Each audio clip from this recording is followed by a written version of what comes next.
Ang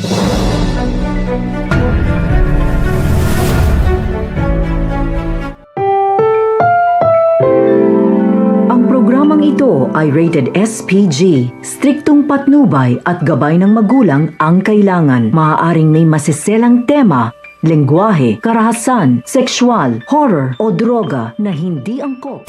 Masaya nga na sama-sama nag-celebrate. Ito nga sila Annalyn at ito nga sila Doc Tanyag. At matapos nga nito, nakita nga ni Doc Tanyag ang kasiyahan sa mga mata nga nito ng kanyang anak na makasama nga nito ang mga kapamilya nga niya dito nga sa Apex.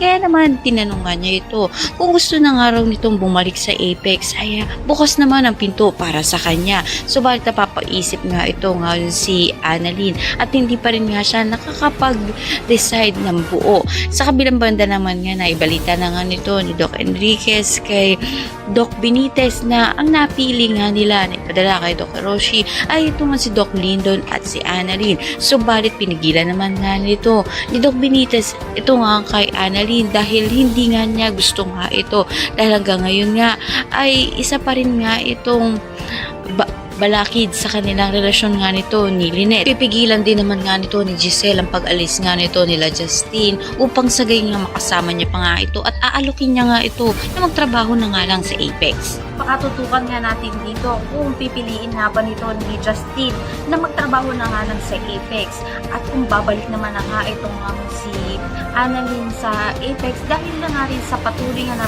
pinag-iinitan nga siya nito ni Doc Benitez at lahat na isa pa nga natin. Maraming salamat sa inyo.